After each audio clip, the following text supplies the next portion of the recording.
हाँ जी राजे, अज आप करांगे जातीय समानता, यानी कि जो जातियों के विच समानता है, कास्ट दी इनकुआलिटीज़ होंदियां नेगियां, वो किहड़ियां होंदियां नेगियां। जाति प्रणाली की होंदी है राजे? जाति प्रणाली भारतीय समाजिक संरचना का एक अनुपम ते बहुत चरित्र विशेषता है।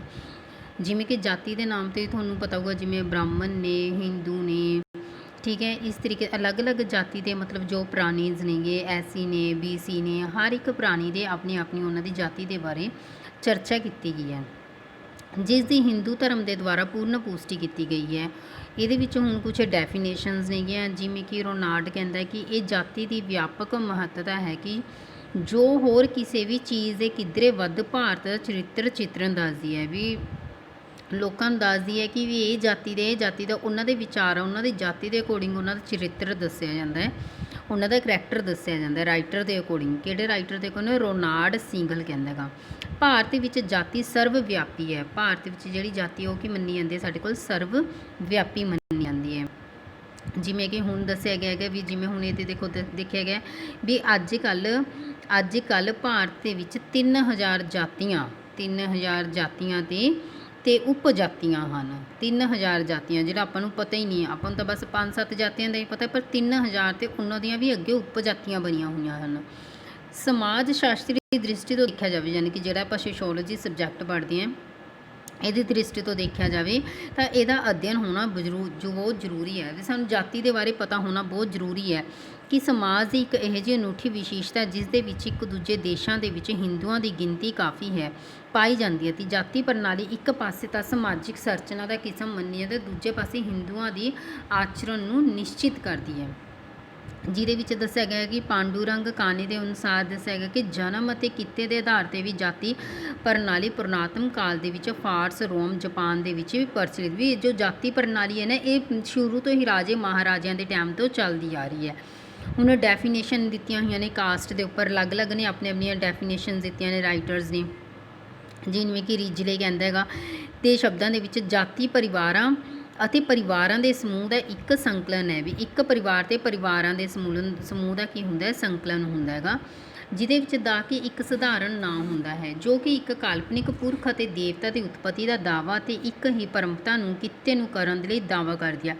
हर एक जाति के जिहड़े लोग हुंदे ने राजे अपने अपने ही परमात्मा नूं मनदे ने, अपने अपने देवता उन्हां दे हुंदे ने, अलग अलग देवता हुंदे ने। हर एक जाति के अपनी ਉਹਦੇ अकॉर्डिंग कल्चर के अकॉर्डिंग वो अपनी संस्था के अकॉर्डिंग वो रहते नेगे। एवें हर एक ने अपनी अपनी की दी है डेफिनेशन दी है। हुण ये होराक ने की दी है अपने को होराक ने जाति केवल अजिहे परिवार हैं जिन्हों के जन्म तो ही धार्मिक कारजां विच वख-वख किस्म के कारज मिलते हैं भी, वो जन्म तो ही वो देखते हैं भी असीं किहड़े काम करने नेगे, उन्होंने पता लग सी हिंदू असीं ये काम करने ने, असीं ये काम करने ने, इस तरीके के नाल उन्हां दे विच वखरता पाई जाती है। हुण इहदियां विशेषतावां की ने, जाति दीयां विशेषतावां की नेगियां? जाति का अर्थ है जाति जन्म तो ही आधारित एक समूह होंदी है जो मैंबरां नूं खान पीन, विआह, किते, समाज संबंधी कुछ रोकां मनन ते निर्देश होंदी है भी, कुछ रोकां लगियां होंदियां ने, कुछ रोक लगे होंदे ने, कुछ मनन दे होंदे ने हर एक जाति दे विच। ते कहा जाता है कि जाति प्रणाली उच्ची नीवीं जाति वाले अंतरी विआही समूहों के विच एक यह जी खंडात्मक वंग है जिसका आधार जन्म है। मतलब ऊंच नीच जात के विच भी फर्क किया जाता है। पहली विशेषता विच है कि जाति की मैंबरां का आधार जन्म है भी, जाति जिहड़ी आपां जाति दे हुण जे हुण देखिया जाए, देखो हुण अपने कोल जानवर भी अलग अलग तरह की जाति के हुंदे नेगे है ना, हर एक जाति के अपने अपने मैंबरस होंदे ने, इंसान के अलग होंदे ने, जानवर पक्षियों के अलग होंदे ने है ना। जाति की मैंबरी का आधार जन्म होंदा, उहदे जन्म तो होंदा भी किहड़ी जाति तो है ये, इसका भाव यह है कि जो व्यक्ति जिस जाति ते जन्म लैंदा है जां मौत हुंदी है जाति के मैंबर कहा जाता है। उदाहरण जेकर एक व्यक्ति शूद्र जाति के विच जन्म लैंदा है तो काम खत्तरी का करता है तो वह भी वो शूद्र ही अखावेगा। मतलब अगर आप कह दें कि आप जन्म तो आपने किसी होर जाति च लिता है पर काम किसी होर जाति का कर रहे हैं, पर वो जाति के नाम तो जाने जाऊगा ना कि वह अपने काम के नाम तो जाने जाऊगा। ਜਾਤੀ ਦੇ ਕਿੱਤੇ ਨਿਸ਼ਚਿਤ ਹੁੰਦੇ ਨੇ। ਹਰ ਇੱਕ ਜਾਤੀ ਦੇ ਆਪਣੇ ਆਪਣੇ ਕਿੱਤੇ ਨਿਸ਼ਚਿਤ ਹੁੰਦੇ ਨੇ। ਬਹੁਤ ਸਾਰੀਆਂ ਜਾਤੀਆਂ ਅਜਿਹੇ ਕਿੱਤਿਆਂ ਤੋਂ ਪਹਿਲਾਂ ਹੀ ਨਿਸ਼ਚਿਤ ਹੁੰਦੀਆਂ ਹਨ ਕਿ ਪ੍ਰਾਚੀਨ ਅਤੇ ਧਾਰਮਿਕ ਦੇ ਵਿੱਚ ਗ੍ਰੰਥਾਂ ਦੇ ਵਿੱਚ ਸਪਸ਼ਟ ਕੀਤਾ ਗਿਆ ਕਿ ਬ੍ਰਾਹਮਣ, ਖੱਤਰੀ, ਵੈਸ਼ ਅਤੇ ਸ਼ੂਦਰ ਕਿਹੜੇ ਕਿਹੜੇ ਕੰਮ ਕਰਦੇ ਹਨ। ਅਤੇ ਹਰੇਕ ਜਾਤੀ ਦੀ ਨਿਸ਼ਚਿਤ ਸਮਾਜਿਕ ਸਥਿਤੀ ਹੁੰਦੀ ਹੈ ਵੀ ਉਹਨਾਂ ਨੇ ਕਿਸ ਤਰੀਕੇ ਦੇ ਨਾਲ ਕਿਸ ਸਥਿਤੀ ਦੇ ਵਿੱਚ ਰਹਿਣਾ, ਵੀ ਇੱਕ ਫਿਕਸ ਹੁੰਦੀ ਹੈ ਉਹਨਾਂ ਦੀ ਪ੍ਰਣਾਲੀ। ਜਾਤੀ ਪ੍ਰਣਾਲੀ ਦੇ ਵਿੱਚ ਹਰੇਕ ਜਾਤੀ ਦੀ ਇੱਕ ਨਿਸ਼ਚਿਤ ਸਮਾਜਿਕ ਸਥਿਤੀ ਹੁੰਦੀ ਹੈ। ਬ੍ਰਾਹਮਣ, ਖੱਤਰੀ ਅਤੇ ਵੈਸ਼, ਸ਼ੂਦਰ ਸਾਰੀਆਂ ਹੀ ਸਮਾਜਿਕ ਸਥਿਤੀ ਨੂੰ ਨਿਸ਼ਚਿਤ ਕਰਦੀਆਂ ਨੇ। ਯਾਨੀ ਕਿ ਹਰ ਇੱਕ ਆਪਣੇ ਸਮਾਜ ਦੇ ਅਕੋਰਡਿੰਗ ਰਹਿੰਦਾ, ਜਿਵੇਂ ਉਹਨਾਂ ਨੂੰ ਸਮਾਜ ਦੇ ਨਾਲ ਚੱਲਣਾ ਪੈਂਦਾ ਹੈ। ਅੰਤਰੀ ਵਿਆਹ ਪ੍ਰਣਾਲੀ ਇੱਕ ਦੂਜੇ ਦੇ ਨਾਲ, ਜਿਵੇਂ ਇੱਕ ਕਾਸਟ ਦੂਸਰੇ ਕਾਸਟ ਦੇ ਵਿੱਚ ਅੰਤਰ ਜਾਤੀ ਵਿਆਹ ਹੋ ਜਾਂਦਾ ਇਹਨਾਂ ਦਾ। ਜਾਤੀ ਦੇ ਵਿੱਚ ਅੰਤਰ ਜਾਤੀ ਵਿਆਹ ਦਾ ਨਿਯਮ ਵੀ ਪ੍ਰਚਲਿਤ ਹੈ। ਇਸ ਨਿਯਮ ਦਾ ਭਾਵ ਹੈ ਕਿ ਇੱਕ ਜਾਤੀ ਦਾ ਵਿਅਕਤੀ ਆਪਣੀ ਹੀ ਜਾਤੀ ਦੇ ਵਿੱਚ ਵਿਆਹ ਕਰ ਸਕਦਾ ਹੈ, ਨਾ ਕਿ ਕਿਸੇ ਹੋਰ ਜਾਤੀ ਦੇ ਵਿੱਚ ਵਿਆਹ ਕਰ ਸਕਦਾ ਹੈ। ਹਰੇਕ ਜਾਤੀ ਅੱਗੇ ਅਨੇਕਾਂ ਉਪਜਾਤੀਆਂ ਦੇ ਵਿੱਚ ਵੀ ਵੰਡੀ ਹੁੰਦੀ ਹੈ। ਉਪਜਾਤੀ ਦੇ ਵਿੱਚ ਆਪਣੀ ਹੀ ਉਪਜਾਤੀ ਦੇ ਵਿੱਚ ਵਿਆਹ ਕਰਨ ਦੀ ਆਗਿਆ ਦਿੱਤੀ ਜਾਂਦੀ ਹੈ। ਕੁਝ ਅਯੋਗਤਾ ਤੇ ਰੋਕਾਂ, ਕੁਝ ਯੋਗਤਾ ਤੇ ਰੋਕਾਂ ਵੀ ਲੱਗ ਜਾਂਦੇ। ਜਾਤੀ ਪ੍ਰਣਾਲੀ ਨੇ ਕੁਝ ਜਾਤੀਆਂ ਦੇ ਵਿੱਚ ਸਮਾਜਿਕ ਅਤੇ ਧਾਰਮਿਕ ਯੋਗਤਾ ਨਿਰਧਾਰਿਤ ਕੀਤੀ ਜਾਂਦੀ ਹੈ। ਅਛੂਤ ਜਾਤੀਆਂ ਦੇ ਲਈ ਇਸ ਤਰ੍ਹਾਂ ਦੀਆਂ ਅਨੇਕਾਂ ਯੋਗਤਾ ਲਾਗੂ ਕੀਤੀਆਂ ਜਾਂਦੀਆਂ ਨੇ। ਇਹਨਾਂ ਜਾਤੀਆਂ ਦੇ ਵਿੱਚ ਬਹੁਤ ਸਾਰੇ ਹੀਨਤਾ ਦੀ ਨਜ਼ਰ ਨਾਲ, ਕਈ ਲੋਕ ਜਿਵੇਂ ਹੁਣ ਬ੍ਰਾਹਮਣ ਵਗੈਰਾ ਨੇਗੇ, ਉਹ ਸ਼ੂਦਰ ਜਾਤੀ ਨੂੰ ਬੜੀ ਹੀਨਤਾ ਦੀ ਭਾਵਨਾ ਨਾਲ ਦੇਖਦੇ ਨੇਗੇ। ਅੱਜ ਕੱਲ੍ਹ ਤਾਂ ਇਹ ਚੀਜ਼ ਖਤਮ ਹੋ ਚੁੱਕੀ ਹੈ ਰਾਜੇ। ਜੋ ਆਪਣੇ ਕੋਲ ਪੁਰਾਣੇ ਸਮੇਂ ਦੇ ਵਿੱਚ ਰਸਤੇ ਦੇ ਵਿੱਚ ਵੀ ਅਗਰ ਸ਼ੂਦਰ ਦਿਖ ਜਾਂਦੇ ਸੀਗੇ ਬ੍ਰਾਹਮਣ ਨੂੰ, ਤਾਂ ਬ੍ਰਾਹਮਣ ਦੁਬਾਰਾ ਨਦੀ 'ਤੇ ਇਸ਼ਨਾਨ ਕਰਨ ਜਾਂਦੇ ਸੀ। ਭੋਜਨ ਅਤੇ ਸਮਾਜਿਕ ਮੇਲ ਜੋਲ 'ਤੇ ਰੋਕ, ਤਾਂ ਹਰੇਕ ਜਾਤੀ ਲਈ ਦੂਜੀ ਜਾਤੀ ਦੇ ਹੱਥ ਦੇ ਨਾਲ ਬੰਨੇ ਭੋਜਨ ਸੰਬੰਧੀ ਵੀ ਕੁਝ ਨਿਯਮ ਹੁੰਦੇ ਹਨ ਕਿ ਬ੍ਰਾਹਮਣ ਦੇ ਹੱਥ ਦਾ ਪੱਕਿਆ ਭੋਜਨ ਹੀ ਲਗਭਗ ਸਾਰੀਆਂ ਜਾਤੀਆਂ ਦੇ ਲੋਕ ਖਾ ਸਕਦੇ ਸੀ। ਠੀਕ ਹੈ, ਹੁਣ ਜੇ ਵੈਸ਼ ਜਾਂ ਸ਼ੂਦਰ ਉਸ ਭੋਗ ਨੂੰ ਬਣਾ ਦਿੰਦੇ ਸੀ ਤਾਂ ਉਹ ਨਹੀਂ ਖਾਇਆ ਜਾਂਦਾ ਸੀ। ਬਿਨਾਂ ਰੋਕ ਟੋਕ ਅਤੇ ਕਿੱਤੇ ਦੀ ਚੋਣ ਦੀ ਘਾਟ, ਅਤੇ ਵੱਖ-ਵੱਖ ਜਾਤੀਆਂ ਦੇ ਕਿੱਤੇ ਪੂਰਵ ਨਿਸ਼ਚਿਤ ਪਹਿਲਾਂ ਤੋਂ ਹੀ ਨਿਸ਼ਚਿਤ ਕੀਤੇ ਜਾਂਦੇ ਸੀਗੇ। ਵੱਖ-ਵੱਖ ਜਾਤੀਆਂ ਦੇ ਕਿੱਤਿਆਂ ਨੂੰ ਪਰੰਪਰਾ ਅਤੇ ਧਰਮ ਦੇ ਆਧਾਰ 'ਤੇ ਵੀ ਸਵੀਕਾਰ ਕੀਤਾ ਜਾਂਦਾ ਸੀਗਾ। ਜੋ ਜਿਸ ਧਰਮ ਦੇ ਨਾਲ ਰਿਲੇਟਡ ਸੀ ਉਹ ਉਸ ਧਰਮ ਦੇ ਨਾਲ ਹੀ ਕਿੱਤਾ ਕਰਦਾ ਸੀ। ਵਿਆਹ ਸੰਬੰਧੀ ਰੋਕ, ਹਰੇਕ ਜਾਤੀ ਅਤੇ ਉਪਜਾਤੀ ਦੇ ਮੈਂਬਰਾਂ ਦੇ ਦੁਆਰਾ ਜਾਤੀ ਅਤੇ ਉਪਜਾਤੀ ਦੇ ਮੈਂਬਰਾਂ ਦੇ ਵਿਚਕਾਰ ਵੀ ਵਿਆਹ ਸੰਬੰਧੀ ਕਰਵਾਏ ਜਾਂਦੇ ਹਨ, ਪਰ ਉਹ ਆਪਣੀ ਓਪੋਜ਼ਿਟ ਜਾਤੀ ਦੇ ਵਿੱਚ ਨਹੀਂ ਵਿਆਹ ਕਰਾ ਸਕਦੇ ਸੀ। ਸਮਾਜ ਦੀ ਖੰਡਾਤਮਕ ਵੰਡ, ਜਾਤੀ ਪ੍ਰਥਾ ਦੇ ਦੁਆਰਾ ਹਿੰਦੂ ਸਮਾਜ ਨੂੰ ਅਨੇਕ ਤਰ੍ਹਾਂ ਦੇ ਖੰਡਾਂ ਅਤੇ ਉਪਖੰਡਾਂ ਦੇ ਵਿੱਚ ਵੰਡਿਆ ਜਾਂਦਾ ਸੀ, ਜਿਸ ਦੇ ਵਿੱਚ ਮੈਂਬਰ ਦੀ ਸਥਿਤੀ, ਕਾਰਜ, ਪਦਵੀ ਅਤੇ ਉਹਨਾਂ ਦੀ ਨਿਰਧਾਰਿਤ ਕੀਤੀ ਜਾਂਦੀ, ਯਾਨੀ ਕਿ ਉਹਨਾਂ ਦੀ ਸਥਿਤੀ ਦੇ ਅਕੋਰਡਿੰਗ ਉਹਨਾਂ ਦੀ ਪਦਵੀ ਨਿਰਧਾਰਿਤ ਕੀਤੀ ਜਾਂਦੀ ਸੀ।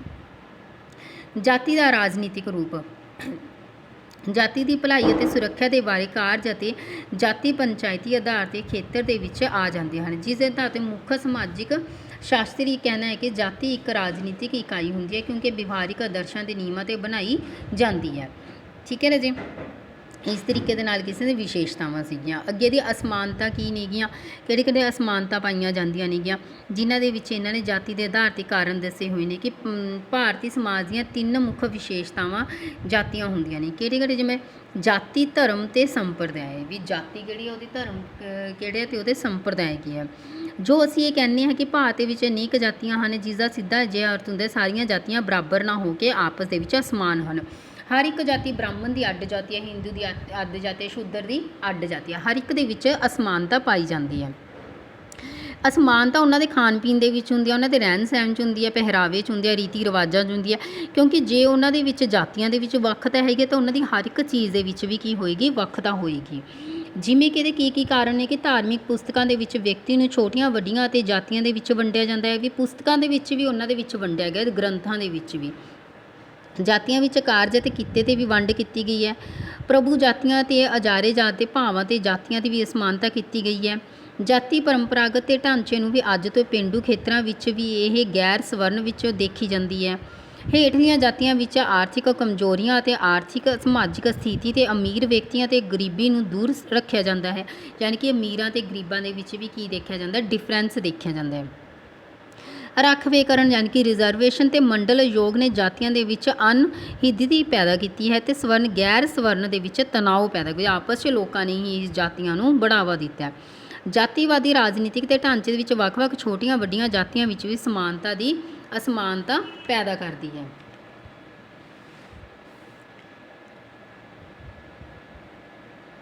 ਇਸ ਤਰ੍ਹਾਂ ਨਾਲ ਇੱਕ ਰਾਜੇ ਕੀ ਹੈ ਕਿ ਸੰਤੁਸ਼ਟ ਵੱਖ-ਵੱਖ ਸਹੂਲਤਾਂ ਤੇ ਦਿੱਤੀਆਂ ਜਾਂਦੀਆਂ ਹਨ। ਹਰ ਇੱਕ ਜਾਤੀ ਨੂੰ ਆਪਣੀਆਂ ਕੀ ਦਿੱਤੀਆਂ ਜਾਂਦੀਆਂ ਨੇਗੀਆਂ, ਸਹੂਲਤਾਂ ਦਿੱਤੀਆਂ ਜਾਂਦੀਆਂ ਨੇ। ਜਾਤੀ ਅਤੇ ਸਮਾਜਿਕ ਦਾ ਸਤਰੀਕਰਨ। ਹੁਣ ਜਾਤੀ ਅਤੇ ਸਮਾਜਿਕ ਦਾ ਕੀ ਸਤਰੀਕਰਨ ਹੈ, ਕੀ ਇਹਦੇ ਵਿੱਚ ਸਟ੍ਰੈਟੀਫਿਕੇਸ਼ਨਸ ਹੁੰਦੀਆਂ ਨੇ ਇਹਦੀਆਂ। ਇਹ 'ਚ ਕੀ ਹੈ ਕਿ ਭਾਰਤ ਵਿੱਚ ਜਾਤੀ ਪ੍ਰਣਾਲੀ ਵਿੱਚ ਪਦਵੀ ਤਰਤੀਬ ਦੇ ਆਧਾਰ 'ਤੇ ਨਿਰਮਾਣ ਕੀਤੀ ਜਾਂਦੀ, ਇੱਕ ਸਿਸਟਮੈਟਿਕਲੀ ਵੇ ਦੇ ਨਾਲ ਨਿਰਧਾਰਿਤ ਕੀਤੀ ਜਾਂਦੀ ਹੈ ਇਹ, ਜਿਸ ਵਿੱਚ ਬ੍ਰਾਹਮਣ ਸਭ ਤੋਂ ਵੱਧ ਜ਼ਿਆਦਾ ਉੱਚ ਤਰਤੀਬ ਦੇ ਵਿੱਚ ਰੱਖੇ ਜਾਂਦੇ ਨੇ, ਯਾਨੀ ਕਿ ਇੱਕ ਸਟਰਕਚਰ ਬਣਾਇਆ ਜਾਂਦਾ ਹੈ ਜਾਤੀ ਦੇ ਵਿੱਚ। ਸਟਰਕਚਰ ਦਾ ਮਤਲਬ ਹੁੰਦਾ ਕਿ ਪਹਿਲੇ ਸਥਾਨ 'ਤੇ ਕਿਹੜੀ ਜਾਤੀ ਆਊਗੀ, ਜਿਵੇਂ ਪਹਿਲੇ ਸਥਾਨ 'ਤੇ ਬ੍ਰਾਹਮਣ ਦੀ ਜਾਤੀ ਕਹੀ ਹੈ ਇਹਨਾਂ ਨੇ ਇਹਦੇ ਵਿੱਚ, ਅਤੇ ਸ਼ੂਦਰ ਸਭ ਤੋਂ ਹੇਠਲੇ ਸਥਾਨ 'ਤੇ ਰੱਖੇ ਹਨ। ਭਾਰਤ ਦੇ ਵਿੱਚ ਇਤਿਹਾਸ ਦੇ ਵਿੱਚ ਇਹ ਗੱਲਾਂ ਸੂਚਕ ਹਨ ਕਿ ਬ੍ਰਾਹਮਣ ਦਾ ਸਨਮਾਨ ਸਭ ਤੋਂ ਵੱਧ ਉੱਚਾ ਹੁੰਦਾ ਹੈ ਅਤੇ ਵੱਖ-ਵੱਖ ਜਾਤੀਆਂ ਦੇ ਖੰਡਾਂ ਦੇ ਦੁਆਰਾ ਸਨਮਾਨਿਤ ਕੀਤਾ ਜਾਂਦਾ ਵੀ ਬ੍ਰਾਹਮਣ ਨੂੰ ਸਭ ਤੋਂ ਉੱਚ ਜਾਤੀ ਦੇ ਵਿੱਚ ਰੱਖਿਆ ਜਾਂਦਾ ਸੀ। ਜਿਵੇਂ ਕਿ ਇਹਦੇ ਪੁਆਇੰਟਸ ਨੇ ਰਾਜੇ ਕੁਛ। ਬ੍ਰਾਹਮਣ ਇਸ ਜਾਤੀ ਨੂੰ ਆਰੰਭ ਤੋਂ ਹੀ ਸਰਵ ਉੱਚ ਸਥਿਤੀ ਦੇ ਵਿੱਚ ਰੱਖਿਆ ਜਾਂਦਾ ਸੀ। ਕੰਮ, ਵਿੱਦਿਆ ਅਤੇ ਪਾਠ ਪੂਜਾ ਦੇ ਵਿੱਚ ਧਾਰਮਿਕ ਕਾਰਜਾਂ ਨੂੰ ਪੂਰਾ ਕਰਨ ਦੇ ਲਈ ਇਹ ਬ੍ਰਾਹਮਣ ਜਾਤੀ ਨੂੰ ਕੋਈ ਹੋਰ ਕਿੱਤਾ ਨਹੀਂ ਕਰ ਸਕਦੇ ਸੀ। ਬ੍ਰਾਹਮਣ ਜਾਤੀ ਸਿਰਫ ਪਾਠ ਪੂਜਾ ਧਾਰਮਿਕ ਸਥਾਨ ਨਹੀਂ ਕਰ ਸਕਦੇ ਸੀਗੇ, ਉਹ ਹੋਰ ਕੋਈ ਕਿੱਤਾ ਨਹੀਂ ਕਰ ਸਕਦੇ ਸੀ। ਖੱਤਰੀਆਂ ਨੂੰ ਜਗੰਜੂ ਜਾਤੀ ਵਿੱਚ ਮੰਨਿਆ ਜਾਂਦਾ ਸੀ। ਇਹਨਾਂ ਦਾ ਮੁੱਖ ਕੰਮ ਸੀ ਸੈਨਾ ਵਿੱਚ ਭਰਤੀ ਹੋਣਾ, ਵੀ ਖੱਤਰੀ ਸੈਨਾ 'ਚ ਭਰਤੀ ਹੁੰਦੇ ਸੀ, ਰਾਜ ਦੀ ਰੱਖਿਆ ਕਰਦੇ ਸੀ, ਰਾਜ ਦੇ ਵਿੱਚ ਲੋਕਾਂ ਦੇ ਬਾਹਰਲੇ ਹਮਲਿਆਂ ਤੋਂ ਸਾਡੀ ਰੱਖਿਆ ਕਰਦੇ ਸੀ। ਵੈਸ਼ ਇਹ ਮੁੱਖ ਜਾਤੀ ਵਪਾਰ ਦਾ ਕੰਮ ਕਰਦੀ ਸੀ। ਇਸ ਦੇ ਵਿੱਚ ਵਪਾਰਿਕ ਸ਼੍ਰੇਣੀਆਂ ਰੱਖੀਆਂ ਜਾਂਦੀਆਂ ਸੀ, ਰਾਜ ਦੇ ਵਪਾਰ ਇਹਨਾਂ ਦੇ ਆਧਾਰਿਤ ਕੀਤੇ ਜਾਂਦੇ ਸੀ। ਸ਼ੂਦਰ ਪ੍ਰਾਚੀਨ ਕਾਲ ਦੇ ਵਿੱਚ ਇਸ ਸ਼੍ਰੇਣੀ ਵਿੱਚ ਸਭ ਤੋਂ ਨੀਵੀਂ ਜਾਤੀ ਮੰਨੀ ਜਾਂਦੀ ਹੈ। ਇਹਦਾ ਕੰਮ ਹੈ ਸੋ ਉੱਪਰਲੀਆਂ ਤਿੰਨੋਂ ਜਾਤੀਆਂ ਦੀ ਸੇਵਾ ਕਰਨਾ, ਵੀ ਜਿਹੜੀਆਂ ਉੱਪਰਲੀਆਂ 3 ਜਾਤੀਆਂ ਨੇ ਉਹਨਾਂ ਦੀ ਸੇਵਾ ਕਰਨੀ। ਇਹਨਾਂ ਨੂੰ ਦੂਜੀਆਂ ਜਾਤੀਆਂ ਦੇ ਲੋਕ ਘਿਰਣਾ ਦੀ ਨਜ਼ਰ ਨਾਲ ਦੇਖਦੇ ਸੀ, ਯਾਨੀ ਕਿ ਜਿਹੜੀ ਉੱਚ ਜਾਤੀਆਂ ਦੇ ਲੋਕ ਸੀ ਉਹ ਇਹਨਾਂ ਨੂੰ ਘਿਰਣਾ ਦੀ ਨਜ਼ਰ ਦੇ ਨਾਲ ਦੇਖਦੇ ਸੀ, ਹੀਨ ਭਾਵਨਾ ਦੇ ਨਾਲ ਦੇਖਦੇ ਸੀਗੇ। ਜਾਤੀ ਪ੍ਰਣਾਲੀ ਦੀ ਉਤਪਤੀ ਦੇ ਸਿਧਾਂਤ। ਹੁਣ ਇਹਦੇ ਕਿਹੜੇ ਸਿਧਾਂਤ ਨੇ ਰਾਜੇ? ਪਰੰਪਰਾਗਤ ਸਿਧਾਂਤ ਨੇ ਇਹਦੇ ਵੀ। ਪਹਿਲਾਂ ਜਿਹੜੇ ਸਿਧਾਂਤ ਬਣੇ ਹੋਏ ਹੁੰਦੇ ਨੇਗੇ ਉਹਨਾਂ ਨੂੰ ਇਹਦੇ ਆਧਾਰ 'ਤੇ ਮਹਾਕਾਵੀ, ਸਮਕ੍ਰਿਤੀਆਂ, ਪੁਰਾਣ ਆਦਿ ਸੱਭਿਆਚਾਰਿਕ ਵਿੱਚ ਸਭ ਤੋਂ ਪਹਿਲਾਂ ਵੈਦ ਰੱਖੇ ਗਏ ਸੀ। ਸਭ ਤੋਂ ਪੁਰਾਣਾ ਦੇ ਵਿੱਚ ਰਿਗ ਵੈਦ, ਇਹਨਾਂ ਦੇ ਵਿੱਚ ਪੁਰਖ ਸੂਤਰ ਦੇ ਵਿੱਚ ਜਾਤੀ ਪ੍ਰਣਾਲੀ ਦੇ ਮੂਲ ਆਧਾਰ 'ਤੇ ਵੀ ਵਿਵਸਥਾ ਕੀਤੀ ਜਾਂਦੀ ਸੀ, ਵੀ ਇਹਨਾਂ ਦੇ ਵਿੱਚ ਵੀ ਵੰਡ ਕੀਤੀ ਗਈ, ਵੱਡੇ ਵੱਡੇ ਗ੍ਰੰਥਾਂ ਦੇ ਵਿੱਚ ਵੀ ਇਹਨਾਂ ਦੀ ਵੰਡ ਕੀਤੀ ਗਈ ਹੈ। ਪੇਸ਼ੇ ਦੇ ਆਧਾਰ 'ਤੇ ਉਹੀ ਚੀਜ਼ ਆ ਗਈ ਰਾਜੇ, ਵੀ ਹਰ ਇੱਕ ਨੂੰ ਉਹਨਾਂ ਦੇ ਪੇਸ਼ੇ ਦੇ ਆਧਾਰ 'ਤੇ ਵੀ ਅਸੀਂ ਇਹਨਾਂ ਦੀ ਵੱਖ ਕਰਦੇ ਹਾਂ। ਹਰ ਇੱਕ ਜਾਤੀ ਨੇ ਆਪਣੇ ਪੇਸ਼ੇ ਦੇ ਅਕੋਰਡਿੰਗ ਕੰਮ ਕਰਨਾ। ਕੰਮ ਵਿਕਾਸ ਦੇ ਵਿੱਚ ਵੀ, ਆਰਥਿਕ ਸਿਧਾਂਤਾਂ ਦੇ ਵਿੱਚ ਵੀ ਆਰਥਿਕ ਪੱਖੋਂ ਜੋ ਸ਼ੂਦਰ ਜਾਤੀ ਸੀ ਉਹ ਨੀਵੀਂ ਮੰਨੀ ਜਾਂਦੀ ਸੀ, ਅਤੇ ਜਿਹੜੀਆਂ ਉਹਨਾਂ ਉੱਚ ਜਾਤੀਆਂ ਸੀ ਅਤੇ ਉਹ ਆਰਥਿਕ ਤੌਰ 'ਤੇ ਵੀ ਮਜ਼ਬੂਤ ਸਮਝੀਆਂ ਜਾਂਦੀਆਂ ਸੀ। ਧਾਰਮਿਕ ਸਿਧਾਂਤ ਦੇ ਤੌਰ 'ਤੇ ਵੀ ਹਰ ਇੱਕ ਦਾ ਧਰਮ ਅਲੱਗ-ਅਲੱਗ ਹੁੰਦਾ ਸੀ। ਹਰ ਇੱਕ ਬ੍ਰਾਹਮਣ ਜਾਤੀ ਨੇ ਆਪਣੇ ਅਕੋਰਡਿੰਗ ਧਰਮ ਦੇ ਵਿੱਚ ਹੀ ਪੈਰਗ ਇੱਕ ਦੂਜੇ ਦੇ ਧਰਮ ਨੂੰ ਨਹੀਂ ਮੰਨਦੇ ਸੀਗੇ। ਰਾਜਨੀਤਿਕ ਸਿਧਾਂਤ ਦੇ ਤੌਰ 'ਤੇ ਵੀ ਇਹ ਯੂਰਪੀ ਦੇ ਵਿਚਾਰਾਂ ਦੇ ਅਕੋਰਡਿੰਗ ਹੈ ਕਿ ਜਾਤੀ ਪ੍ਰਥਾ ਨੂੰ ਬ੍ਰਾਹਮਣਾਂ ਦੇ ਦੁਆਰਾ ਸੰਚਾਲਿਤ ਯੋਗਬੰਦ ਦੀ ਰਾਜਨੀਤਿਕ ਯੋਜਨਾ ਦੇ ਰੂਪ ਵਿੱਚ ਵੀ ਪੇਸ਼ ਕੀਤਾ ਜਾਂਦਾ ਸੀ। ਅਤੇ ਇੱਕ ਫਰਾਂਸੀਸੀ ਵਿਦਵਾਨ ਵਿੱਚ ਡੂਬਲੇ ਦੇ ਅਨੁਸਾਰ ਜਾਤੀ ਬ੍ਰਾਹਮਣਾਂ ਦੇ ਦੁਆਰਾ ਬਣਾਈ ਜਾਂਦੀ ਸੀ, ਚਲਾਕ ਯੋਜਨਾ ਹੁੰਦੀ ਸੀ। ਬ੍ਰਾਹਮਣ ਨੇ ਆਪਣੇ ਲਈ ਤਾਂ ਸਭ ਤੋਂ ਸੱਤਾ ਨੂੰ ਚਿਰਸਥਾਈ ਬਣਾਈ ਰੱਖਣ ਦੇ ਲਈ ਉਦੇਸ਼ ਜਾਰੀ ਕੀਤੇ ਸੀ, ਵੀ ਹਰ ਇੱਕ ਜਾਤ ਆਪਣੇ ਆਪ ਦੇ ਵਿੱਚ ਕੀ ਹੁੰਦੇ ਸੀ, ਚਲਾਕ ਹੁੰਦੇ ਸੀ, ਕਿ ਜੇ ਉਹ ਆਪਣੀ ਜਾਤੀ ਨੂੰ ਉੱਚ ਸਥਾਨ ਦੇਣਾ ਚਾਹੁੰਦੇ ਸੀ। ਇਸ ਤਰੀਕੇ ਦੇ ਨਾਲ ਇਹਨਾਂ ਦੇ ਵਿੱਚ ਜਾਤੀਆਂ ਦੀ ਵੰਡ ਕੀਤੀ ਜਾਂਦੀ ਸੀ।